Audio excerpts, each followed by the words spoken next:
Kita berjumpa lagi di Sekolah Minggu Online. Sebentar lagi kita akan memulai ibadah. Mari kita berdoa. Tuhan, sebentar lagi kita akan memulai ibadah. Berkati ibadah kami supaya lancar dari awal, pertengahan, sampai akhir. Dalam nama Tuhan Yesus, haleluya, amin.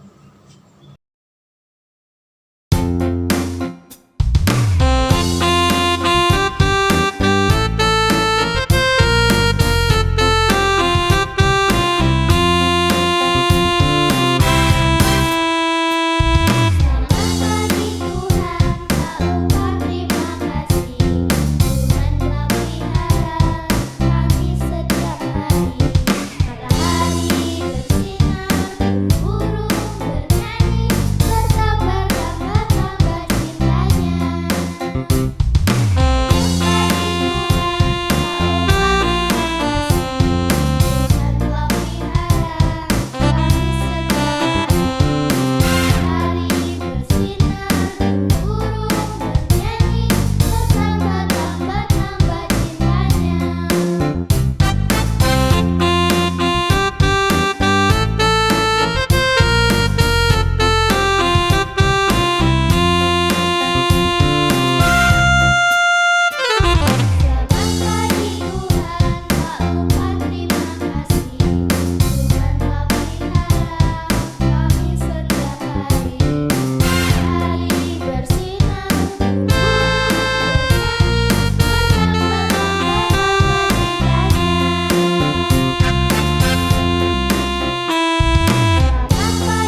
kepada firman-Mu, berkatilah guru-guru yang akan mengajar kami. Terima kasih ya Tuhan, dalam nama Tuhan Yesus, haleluya, amin. Halo adik-adik, selamat pagi. Apa kabar semuanya hari ini? Kakak harap semua sehat, tetap semangat, dan tetap josh. Pagi hari ini kita akan mendengarkan firman Tuhan yang terdapat di dalam 1 Samuel 24 ayat 1 sampai 23. Tetapi kita tidak membaca semuanya, cuma 5 ayat ya. 5 ayat yang kita bacakan. 1 Samuel 24 ayat 1 sampai 5. Daud membiarkan Saul hidup. Daud pergi dari sana, lalu tinggal di kubu-kubu gunung di En-Gedi. Ketika Saul pulang sesudah memburu orang Filistin itu, diberitahukanlah kepadanya demikian. Ketahuilah, Daud ada di padang gurun En-Gedi. Kemudian Saul mengambil 3.000 orang yang terpilih dari seluruh orang Israel, lalu pergi mencari Daud dan orang-orangnya di gunung, batu, kambing, hutan. Ia sampai ke kandang-kandang domba di tepi jalan. Di sana ada gua dan Saul masuk ke dalamnya untuk membuang hajat. Tetapi Daud dan orang-orangnya duduk di bagian belakang gua itu. Lalu berkatalah orang-orangnya kepada Daud, "Telah tiba hari yang dikatakan Tuhan kepadamu. Sesungguhnya aku menyerahkan musuhmu ke dalam tanganmu. Maka perbuatlah kepadanya apa yang kau pandang baik." Maka Daud bangun, lalu memotong punca jubah Saul dengan diam-diam. Nah, adik-adik, pada pagi hari ini kita mendengar cerita bahwa aku melakukan yang terbaik. Nah, itu adalah tema kita pada pagi hari ini. Kalau namanya melakukan yang terbaik, pastinya adik-adik kita selalu melakukan yang terbaik untuk Tuhan. Nah, pada pagi hari ini kita mendengar kisah cerita tentang Daud dan Saul. Nah, perjalanan mereka bagaimana adik-adik dalam kehidupan seseorang pastinya sifat iri itu ada. Ya, adik-adik tahukah adik-adik kalau namanya iri hati? Kita lihat kata iri hati itu cuman gampang dan mudah dibaca, bisa diingat, tetapi dia mempunyai makna yang mendalam. Bahkan kata iri bisa membuat orang punya cara yang berbeda-beda untuk melampiaskan kemarahan itu. Kita lihat bagaimana perjalanan kedua orang sahabat, kedua orang anak Tuhan yang begitu setia. Tapi kita lihat bahwa dari perjalanan itu mereka ternyata ada iri hati dari satu kepada yang lain, sehingga timbullah kebencian, mulai membuat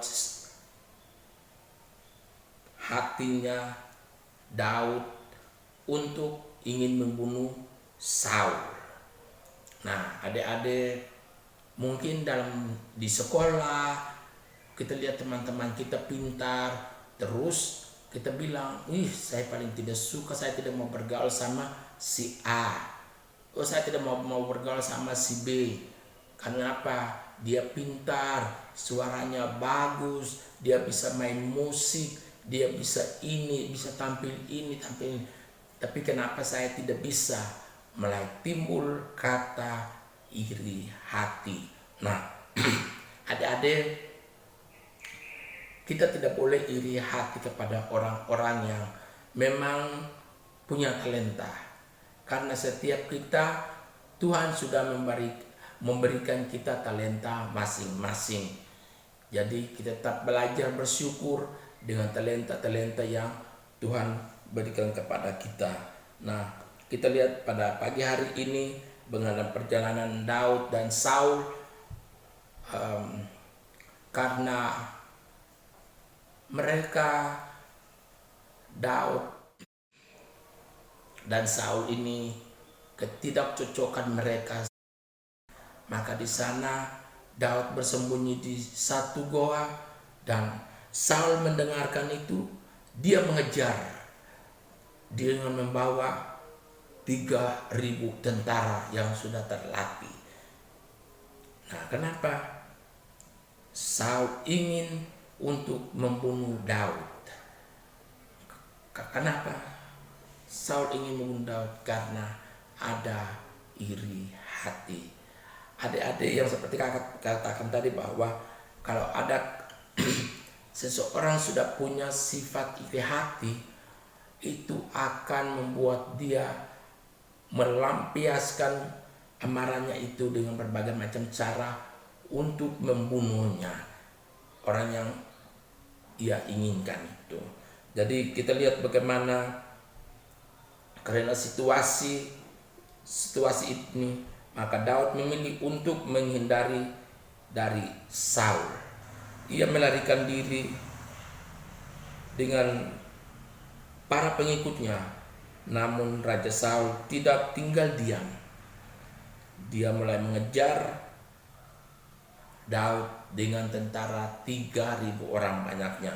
Nah, mereka sampai di sana untuk menangkap dan mencelakakan Daud. Daud bersembunyi di dalam goa. Nah, waktu itu Saul ini masuk untuk membuang hajat. Membuang hajat, dia tidak tahu kalau Daud itu ada di belakang. Dia tidak tahu kalau Daud itu bersembunyi di dalam goa itu. Lalu tidak disangka-sangka, yang seperti kakak katakan tadi, tidak disangka-sangka Saul masuk di dalam goa itu. Tetapi disitulah kesempatannya untuk Daud membunuh Saul. Tetapi Daud tidak mau membunuh. Karena apa? Dia tahu bahwa Saul adalah orang yang pernah diurapi sebagai raja, yaitu adalah sebagai raja, sehingga Daud tidak berani membunuh Saul.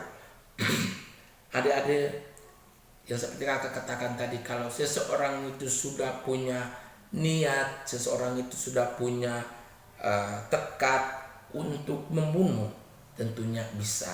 Tetapi kita lihat kenapa Daud tidak membunuh Saul. Karena kalau kita lihat kesempatan yang sudah baik, sudah bagus, karena Saul masuk di dalam goa itu. Tetapi Daud memotong ujung jubahnya Saul. Padahal kalau kita lihat, Daud bisa membunuh, namun Daud tidak tega untuk membunuh karena Daud tahu bahwa Saul adalah orang yang pernah diurapi, sehingga dia tidak ingin mencelakakannya. Nah, adik-adik, dalam kehidupan kita Tuhan bisa memakai orang dengan berbagai macam cara.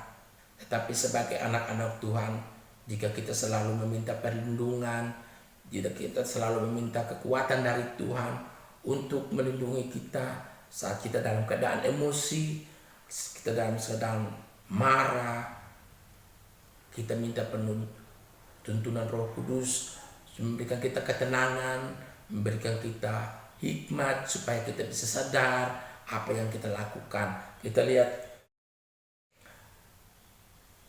Daud dan Saul. Kalau Daud punya niat untuk membunuh Saul, tentunya bisa, karena kesempatannya adalah kesempatan yang emas. Kenapa? Karena Saul sudah menyerahkan diri. Saul sudah masuk di dalam goa. di mana tempat Daud bersembunyi, tetapi itu tidak terjadi. Kenapa demikian? Karena Daud pikir bahwa Saul pernah diurapi Tuhan sebagai raja, sehingga tidak terjadi hal pembunuhan. Nah, karena Saul terharu dan berdamai dengan Saul. Adik-adik, terkadang kita lebih memilih untuk menghukum seseorang atau melakukan yang jahat kepada seseorang, ataupun kita ingin untuk membalas dendam seseorang dengan cara kita tanpa kita meminta petunjuk dari Tuhan. Kadang kita ingin menyiksa seseorang, kadang kita ingin untuk membalas dendam seseorang itu tanpa kita berpikir panjang. Kenapa? Karena kita punya hati ini masih ada dendam, masih sakit, sehingga kita melakukan sesuatu itu tanpa kita berpikir panjang.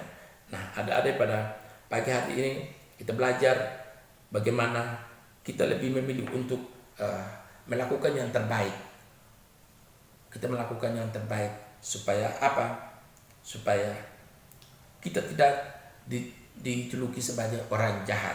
Tetapi kita lihat kisah Daud dan Saul ini, bagaimana mereka begitu bermusuhan, tapi setelah mereka bertemu, maka terjadilah perdamaian antara Daud dan Saul. Daud bisa membunuh Saul di dalam goa, tapi tidak bisa. Cuman dia dengan memotong sedikit ujung jubahnya. Nah, kita lihat masih ada rasa kasihan dari Daud kepada Saul, sehingga tidak terjadi pembunuhan ataupun sesuatu kesalahan yang sangat fatal. Nah, adik-adik, bagaimana kita belajar untuk melakukan yang terbaik untuk orang-orang yang ada di sekitar kita. Jadi pada pagi hari ini kita belajar bagaimana menjadi seseorang yang melakukan yang terbaik. Jadi setiap kita diperhadapkan kepada banyaknya pilihan yang masing-masing. Pilihan akan menimbulkan dampak tersendiri. Pengenalan sikap kita terhadap Tuhan dan firman menolong kita untuk dapat memilih yang terbaik di mata Tuhan. Sama hal dengan Daud yang mengenal Tuhan dan firman-nya, ia dapat mengendalikan dirinya dan memilih yang baik. Pilihan yang berdasarkan pada firman Tuhan akan memberikan dampak yang baik, yaitu terjadi perdamaian antara Raja Saul dan Raja Daud, dan simpatian rakyat yang semakin besar terhadap diri Daud. Jadi pada pagi hari ini kita belajar bahwa saat kita mengalami sesuatu tekanan, kita menghadapi suatu kesalahan yang mungkin kita diperlakukan tidak adil, sehingga kita timbul rasa sakit hati ataupun ada rasa yang tidak enak, kita ingin membalas dendam dan sebagainya. Namun kita berpikir bahwa membalas dendam itu bukanlah hak kita, dan kita juga tidak boleh ada sifat dendam dan iri hati kepada orang lain ataupun teman-teman yang ada di sekitar kita, karena kita selalu ingin melakukan yang terbaik. Nah, pada pagi hari ini adik-adik, mari kita sama-sama belajar menjadi orang yang melakukan yang terbaik untuk Tuhan.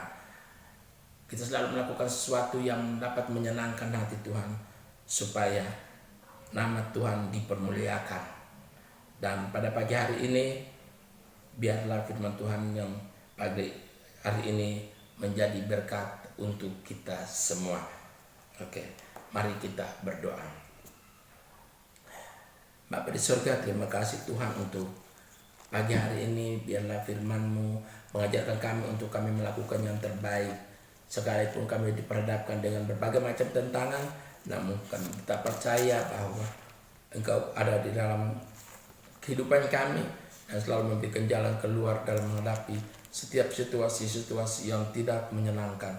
Kami percaya Engkau senantiasa menyertai kami dalam perjalanan setiap kehidupan kami. Di mana kami melangkah, Engkau tetap menyertai kami supaya kami selalu melakukan yang terbaik. Terpujilah nama-Mu, di dalam nama Tuhan Yesus kami berdoa dan mengucap syukur. Haleluya. Amin. Jadi untuk ayat hafalan Mazmur 34 ayat 15. Ayat hafalan Mazmur 34 ayat 15. Aktivitasnya adalah kuis ya, dari cerita yang tadi atau pembacaan yang tadi kita baca. Terima kasih Tuhan Yesus, hari ini kami sudah belajar tentang firman-Mu, memuji nama Engkau. Terima kasih Tuhan, dalam nama Tuhan Yesus, haleluya, amin. Sampai jumpa minggu depan.